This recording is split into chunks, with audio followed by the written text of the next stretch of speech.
In this episode, we're going to get with the first player of my Thursday game group for Mutants and Masterminds, and we're going to create his character on Roll20.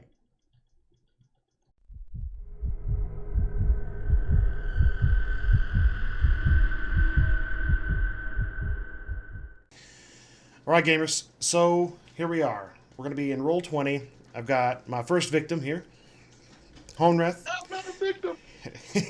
He's we're gonna be getting his character sheet and everything put together in Roll20 for the game that I'm gonna be running for him and several others on Thursdays for Mutants and Masterminds. So we've done a lot of work with his character before. Pretty much it's all ready. We're just going to move it into Roll20, but we're going to talk about the character concept, backstory, and things like that, so you can get a kind of an idea of what this character is going to be about. So let's get going here. All right, let's get to Roll20. All right. Okay. All right. So Honreth, let me get your character sheet opened up here. Okay, and you can get yours open up as well, because I can look at it while you're doing stuff. So you can just go ahead and start plugging numbers in. But why don't you start with telling us what your character is going to be about? Primarily, he's a wrestling fan from just old school wrestling with his family. Grew up watching it. He has done a little bit of wrestling in his personal life. Okay. Now, yeah, we've talked about it before, but this is like the 80s. Like mid to late 80s, maybe early 90s at the most kind of stuff, right? Correct. This is for old school wrestling. This isn't any of the high drama stuff that you'll see out in wrestling today. Okay. All right. I like it. I like it. So what's your power set going to be like? So what's going to be like your primary power? His primary power is actually going to be his alternate form. He goes from being your typical average Joe to being a more muscular costume version of himself, and he is going to be more or less a luchador. All right, fantastic. I liked it. And we get the mask and everything, right? Oh yes, mask and whole 9 yards, and it's going to be colorful. All right, fantastic. It sounds entertaining. So then when it comes to like exposition for like the game itself, that's going to be a separate video that we'll go over, but we'll touch on a few things. That's going to be kind of like the storyline and the theme of the game as we're talking about his backstory. But like I said, I will make a video that will be basically the intro to the game, so you'll be able to watch that. Also, when we do the game sessions as well, at the first session for each group, there's going to be a Thursday group and a Friday group. I will do like an exposition talking about the backstory of the game and all that other stuff as well. So you have multiple opportunities to get engrossed in the story that I have prepared. All right, so let's start plugging in some numbers here. All right, right now it's got me sitting at where I'm editing bio and info. Okay, let me go to that. So then, yeah, just you go to the character sheet. Also, like the abilities tab on the top, you don't have to worry about that. And then afterwards, once we're done with this, we'll have to get some pictures we're going to use for like your avatar and what we're going to use for your token as well. In the game, and I'll do that off camera. Just once we get into the game, you'll see everybody's tokens and all that other stuff, all in one shot. Okay. Because I used the token tool that I talked about in one of my videos. You'll get me a picture, you put it in Discord, and I'll just crop it down in the little circle, and we'll use that.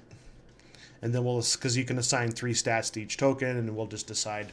Or I'll decide which stats I'm going to want to monitor at all times, and also so the viewers will be able to see as well.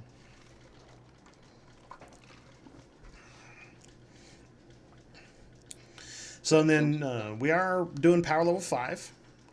So most people like to play like power level 8, power level 10. I wanted to do power level 5 just because I haven't done a whole lot of work with power level 5 for you, the viewers, so you'll be able to kind of see the difference between 10 and 5, like what you can and can't purchase with the points. But then also it allows for a lot of growth early on in the game. I haven't really decided where I'm going to end the game at, power level wise. We're just going to kind of go and see where it takes us.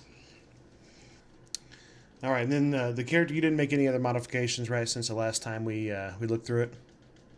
No, I've made no modifications. Awesome. And you're completely happy?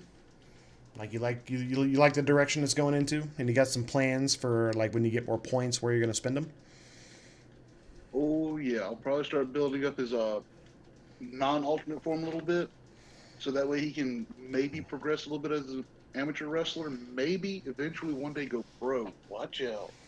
Oh, some pro wrestling. All right, all right. Maybe someday, once the world, maybe if the world takes a different turn, you can be front stage, Monday Night Raw, or whatever wrestling's doing now. I haven't really been keeping up on it myself, so.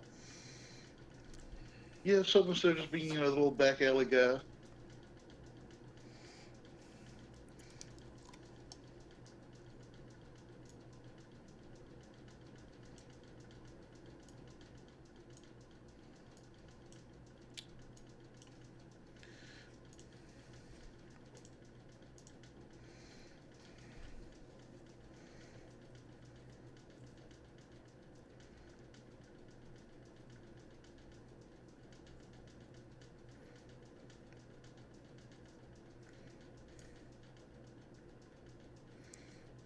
At least the sheet's nice enough to where it does some basic calculations for you. Yes, and it functions. Sometimes like I don't really like the way it rolls. Like if I just click this and roll this.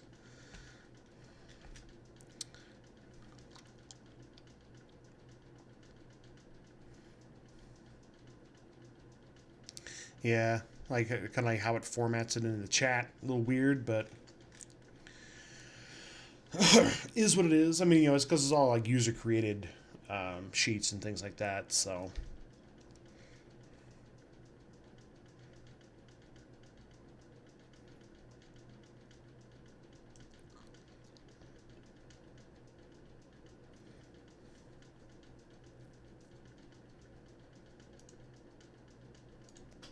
Alright, looks like my stats are done, or my skills are now done.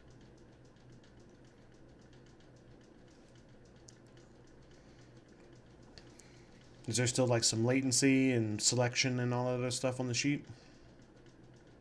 Yeah, just a little bit. Just a hair.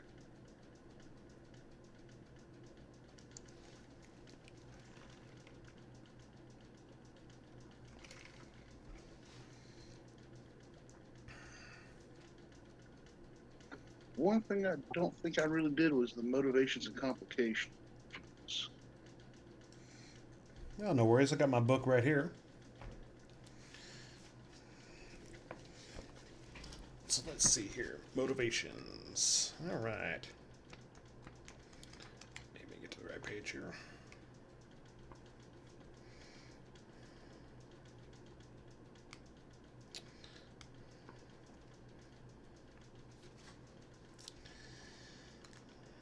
Yes, yeah. So basically, for those newer players that are maybe watching, motivations.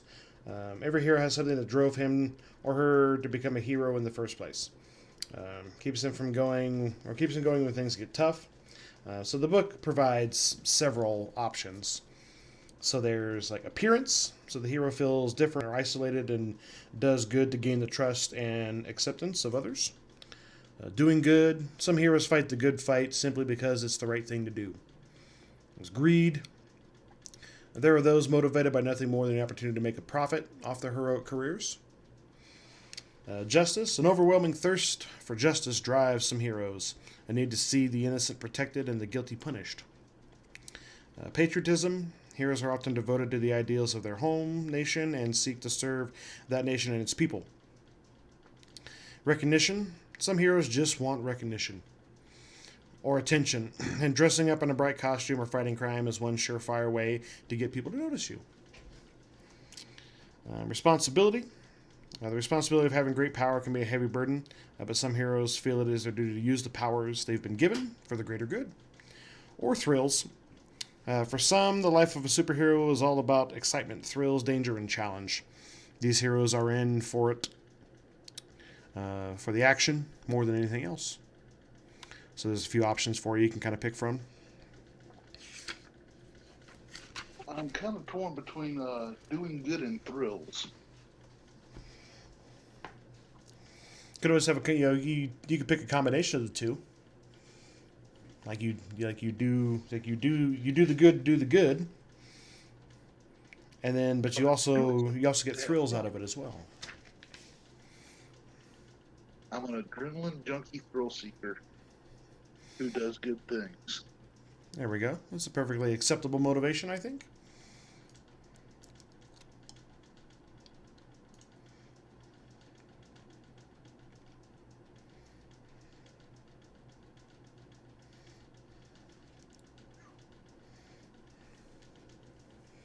I mean, what else would anyone else do? Why would you do wrestling if not for seeking some thrills?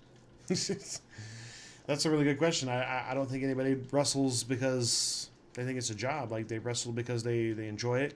They enjoy the action. The athleticism, things like that. I mean, it could also be for recognition as well. Some people want to be recognized as a good wrestler. They want to be like the face, the baby face. Yeah. Or the heel. Some people like being the heel. I mean, you got to have those.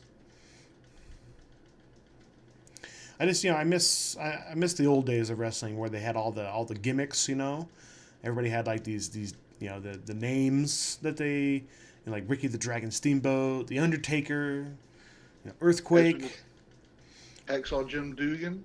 Oh, Jake the Snake Roberts, man. The good old days. Stone Cold Steve Austin. Yep. Hulk Hogan, the Ultimate Warrior. The good stuff, man. Hulk Hogan did kind of use his own name. It at least fit. Yeah, I mean, it's still like Hulk, Hulk Hogan. There was many years I didn't even know what his first name was, and I was just all like, all right.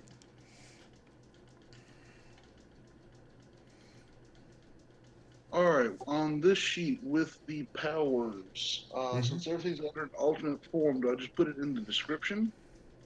Yeah, I would just do that.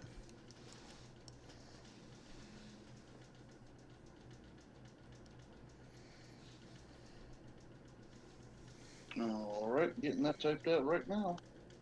Sounds good. So I guess while we're doing that, we can kind of talk about backstory as well. All right, so you got it to where your parents were both former supers. So just as a little exposition for those of you that'll be watching. So this game is going to be set like a near future, so like 2024.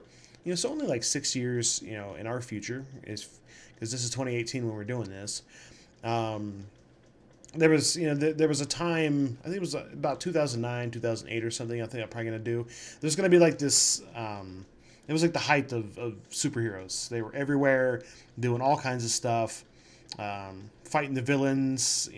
There were villains everywhere, every country. So every country had their heroes. But then there's this one event that will take place, and it's gonna change the way the world views superheroes, those with powers, because it's gonna change the thinking of, all right, yeah, they're doing good, but what about the collateral damage and the accidental deaths and all this and all that? So then lawmakers in different countries, the UN, around the world, are making changes to how people can use their superpowers, right? You can't just willy-nilly run around, do whatever you want with it, just because it causes so much devastation. Those big epic battles that you always read about in the comic books. They don't want that stuff anymore. They want peace. They don't want to have to constantly be rebuilding cities and lives and digging more graves for those that lose their lives in these epic conflicts. So when the game is going to begin, it's going to be that the time when the government has put the kibosh on superpowered individuals doing vigilante justice. So everybody that has there's superpowered people all over the world, but they all keep to themselves, right? Vigilante justice is not a thing. If you do it, like it's a crime. You can be arrested, tried, jailed for it. So when the characters all begin, they're going to have these abilities, but they're never going to really be able to, use them before. But then there will be maybe some events that are going to take place. Like I said, is going to bring everybody out of the shadows and move the story forward. But still, they're going to be dealing with that, like the government and the authorities, the police, and everything. Will be like, nope, sorry, yeah, you're doing the right thing. That's cool, but not around here. That's that's their job. Their job to maintain that. And then technology has advanced quite a ways in those years, just to be able to have the regular humans being able to combat superpowered individuals. They are going to need certain technology to do so. And once we get into the game, the players, we're going to learn a lot more about that. But for now, that's kind of where we're at, so you can kind of get the idea with his backstory. So his parents were supers, which is kind of cool. I like, what do you got here? You got the mother was a powerhouse, so like big, strong. Yeah, she was more or less She-Hulk. She-Hulk, okay. Like, was she big and green, or did she just look normal size, look like a normal human, but just was really strong and really tough? She was more or less normal human who just had Superman strength, basically. Okay, all right. And then your father was an energy controller. He used Yes. electricity. He was AKA the Blue Bolt. There you go. Blue Bolt. I love it. That's kind of cool. And then you have a sibling. You have a sister. Her powers you've got is unknown if she has any. So right now, assume she doesn't have any superpowers. Yeah, have fun with that. Mm-hmm. I say that's why I love this kind of stuff, because I can be like, oh, maybe she does, maybe she doesn't. It just gives me options as a GM to use backstories of the players to make interesting plot lines specifically for them to help develop their character. You have girlfriend. Let's see. Possible super unknown. Her DNA samples are clear. All right, so right now your girlfriend doesn't have any superpowers as well. That is correct. Okay. And then you've got your work manager and your coworker, non-supers. And then you have assorted underground and amateur wrestlers, likely not close enough to provide coverage to target run. Cool. And then we got your block of text here. So I like how you've got this. You kind of give the exposition of the model of the modern American family, which is kind of cool, because a lot of people can visualize that when they think about it. Let's see. Yeah, so apparently you and your sister didn't know that your parents were supers. In the beginning. That is correct. Okay. Let's see.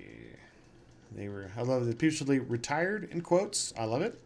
It was kind of one of those things that just you have to hang up the tights, unless you want to be found out and exposed. So they decided when things started going south, they gave it up pretty quick. Basically, what saved them from any form of prosecution was the fact that they maintained an extremely to no body count collateral damage. Okay. All right. So they were like on the list of supers to look at, but they were way at the bottom. It's these other guys that are throwing buildings around that they were looking at first. Right. His parents were more or less the okay, you guys need to stop doing this or you will be punished. If you stop now, we're cool. And they're like, okay. All right. I like that. Then you've got your whole section about you used to watch old wrestling, and Yep. your parents were into that as well, and they let's see. Yeah, they kind of they set you up with wrestling summer camps, trainers. You know, they wanted you to excel at what you loved, which is great. You want to see, you did make it on the high school wrestling team, landed a scholarship to the local state college. I'm still one of the things I'm still trying to decide is where I'm going to set my game. It's either I might use a real city or I might just kind of create my own cities, but based on like our Earth, kind of how like DC does. That'd be totally cool. All right, okay, here we go. All right, then now you're at a picnic lunch with friends after your new sales position. You were handed a processed meat snack stick, aka Slim Jim. Slim Jim. So immediately upon eating the snack, you transformed into your alternate form. So you describe it as a muscular, massive behemoth of a person wearing trunks and a full mask. I love it. I can just visualize that. You guys are just sitting there eating. Oh yeah, and then. Oh, cow. That's one of the things I gotta find. I need to get my jukebox going here in Roll20 with all of my sound effects. I get the every time you eat one. That's perfect. That's still one of the things I don't have done either. I still don't have all my music because I love using music in my games because the music really helps to set like the tone and the theme of like an encounter or a situation. You know, it's like watching movies, right? Try watching a movie with no sound. It's not the same experience as it is if you've got that epic score in the background and all that other stuff. So I'm going to be using lots of music. So I've got to find. Obviously, I have to look at because I'm going to be recording these. It's going to play the music during the video, so I got to find songs that I can use that have like pretty much open copyrights. Oh, yeah. All right, so you eat your snack stick, Slim Jim. Let's see. Then so Amanda, your girlfriend. Oh, lost it. Where is it? You've been dating for several years. Had no reaction. While three of your friends had mixed reaction: awe, skepticism, and outright fear. So James, one person who was terrified of this transformation, immediately ran to the nearest police station. Talking incoherently about how his friend had transformed into some kind of giant. James subsequently remanded to care and custody of a mental institution. All right, I like that. Your friend sees you just Hulk out, and he just that's the thing that makes him snap. Keep in mind, there's also a side note on him in the eyes only. So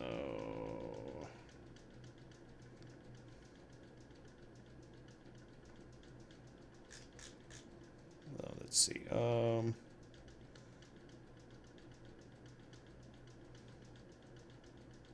Okay. Mental trauma associated with mental abuse. Okay. All right, that's kind of cool. You pretty much have everything laid out there. I like that. Yep, I like I said, I hand in a character, and I am not afraid to give you points to play with. Mm-hmm. So that's what I love because, like I said, a lot of people like to just throw stats on a page and not give me any story or anything like that to really play with. And, that's cool if you're a newer player, but if you've got some experience, come on, seriously, make a character. Yeah, because like most of us role play because we want to. This is acting. Take on the persona of someone else. Live in a different world for a few hours every week or so, and you're gonna want a fully fleshed out person.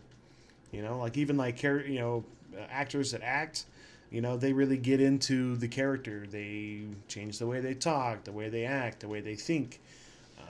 So for those of you that are watching, like newer players, don't worry if you don't have all this kind of information. Like he said, it's things that comes with experience. You play for so many years and you learn and you see a lot of things, and then your skill just evolves.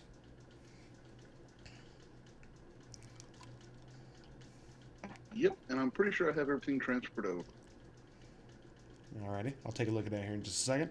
And then I like how your parents have like clean DNA samples for The you. perfect jobs to play cover. Mm-hmm. Yep, that's kind of cool. So you have they had the situation prepared just in case their kids became supers and had an accident, so to speak. Yep. Cool. Which with the same trick will not work twice. Yep, because they will be more methodical. All right, so let's look at the sheet here. So you got your 75 points total, power level 5, 26 in abilities, 21 in powers, 5 in advantages, 14 in skills, 9 in defenses. So we can see your attributes here, your abilities, looking pretty good. Defenses. All right, yeah. See, everything's looking pretty good. So your defenses are almost at the power level limit. So that's gonna make you pretty tough and resilient at this level. Skills, you've got a pretty wide array of skills. So, you got your sales expertise. Very Gotta nice. sell them first, man. Gotta sell them first. Printer salesman. I love it. Yes, sir. Okay, so sleight of hand. That's just from your. Oh, you got ranks in that. Okay. Technology, some treatment. Okay. Sounds good. And let me look at powers.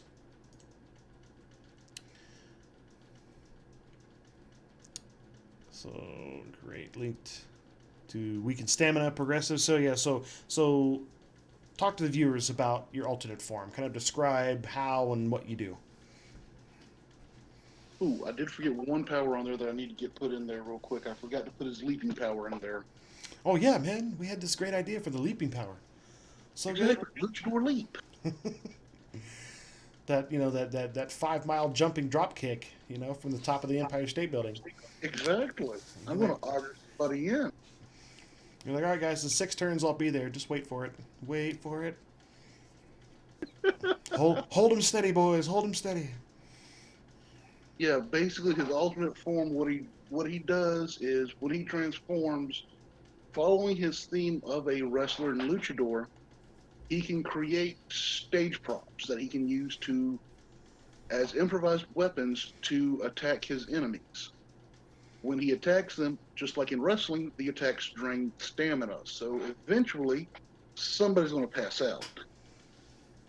After so many chairs in the head. Exactly. A big set of stairs comes up and bops him in the back. Oh, yeah. And if he's got to get somewhere quick, he's got the leaping to get there, and also he'll be able to use his leaping to kind of bounce around the fighting area to keep his opponent off kilter, so they don't know where the next attack is coming from. I like it because the luchadors are known for their movement and staying mobile and the acrobatics and all that other kind of stuff. So this is great, well themed character. Chose powers that are going to make this character look and feel like what you want it to. Now, if only I can maintain my role-playing skill to match what I've got here, this is going to be fantastic. Yes, that is always the test, right? Yes, sir. And I'll admit, I'm sometimes weak in my area, but damn it, I'll do my best. See, it's just one of those things, right? Maybe in the beginning of the game you struggle a little bit, but at the end of the game you'll be in character and it'll just be like second nature.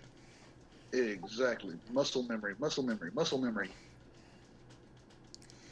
Also, with your enhanced strength and stamina, would you want to put next to them like what levels of each you purchased? Yes. 2 strength and 3 stamina. Okay, I've got my ranks. Everything's basically ranked. My create's ranked 4, as is the linked drain stamina, and the leaping strength is 2, stamina's 3. Excellent. All right, it's kind of cool. So you're gonna eat this snack. You turn into this big hulking luchador, and you can create the stage props. Makes you stronger, it makes you tougher, and you have the ability to gain access to your leaping power through acrobatics checks. I think it's like DC 10, I think, is what it is. So it's pretty low. Now, the question is, so like for development wise, where do you see yourself putting points when you gain new ones? Uh, Development wise, definitely going to be advancing the leaping to get, the Super Hulk style jumping. Mm-hmm. Definitely going to pick up the strength and the stamina some more. Probably just not going to use that through power. Probably do that by normal statting. Okay. New stuff that I'll probably be picking up as I go along is going to be more along the lines of advantages like power attack and things along those natures to make him more of a brute force power wrestler as opposed to strictly an acrobatics wrestler. Okay. But you still have the ability to do like the high flying stuff you see him do, which is pretty cool. Exactly. With a little bit of luck, he'll just be able to do it easier and land them harder when he does. Awesome. And if they're cool in the game, he will say superhero landing, because I will do it. You're just putting holes in the ground. Everybody claps. Well, I'm trying to avoid the hole in the ground. Don't want to damage the roadway too much. Oh yeah, the city won't be happy about that if you be putting potholes everywhere. Exactly. They might frown upon that. All right. Excellent. Cool. All right, so that looks like that character is pretty well done, ready for the game. Look at the stats and skills one more time here. Okay, awesome. Excellent. All right. So let's kind of talk about what are the kind of things are you hoping to accomplish in this game, like character development wise. Uh, Basically, eventually, get him accepted to the point where everyone's like, okay, you're a super, but you're trying to do good without the side effects, with little collateral damage. Eventually, hopefully, maybe even change the government and the public opinion of supers. Okay. All right. That's definitely a worthy cause. That's going to be kind of one of the overarching themes of the game, right? You're just trying to do good, and you're doing good, but people still either fear you or don't want you around. Like, how is your character going to deal with that? That's that's going to be one of the exciting things to see all of you guys deal with in character. One of the things that I'm excited to see, because I have a lot of cool stuff planned. Because my game's gonna be like grayscale, like gray, dark, gritty, very real. There's gonna be a lot of those moments when you're like, is this really the right thing to be doing? Should I be doing this? Like, what if people never accept me? Be thinking of how your character is going to react to those emotions and those feelings when you're presented with those scenarios. Right. With Thomas, I see him mostly being like, okay, guys, let's make sure we absolutely have to do this thing that is legally grayscale before we decide to just go ahead and, hog into it. Excellent. And then we're just gonna have to see how everybody else's characters, like how are you guys gonna interact, especially if um, some of you have differing opinions and thoughts on how best to handle certain situations like that. That's going to be the test of the role playing skill. Like, how do you, like in game, how do you solve those problems? Because when I first started, and a lot of times, even still now, some of my group members, like, it boils down to arguments between players. But it's not where it would be. It would be discussions and intellectual conversations between the characters on how to best resolve certain situations. Would you agree? Yes, that would definitely be a good bonus, and that would provide a lot of area for playability. Yep. Excellent. I'm super excited for this. Sorry, so viewers, we're going to wrap this one up. This one's all done. So we got, what is your character's name? Zorro Pelagroso? That is his Luchador name. His standard name is Thomas Mattingly. Alrighty, fantastic. So, be looking forward starting next week. We're going to be playing the game on this. Him and his team will be working on Thursdays, and then there will be another group on Fridays as well. So, I'll be having a lot of game content. Hope you guys are going to be excited to watch that, see how I GM, how I tell stories, and how these guys are going to interact in those stories, and how I'm going to help them develop their characters and make them the center stage spotlight in this world.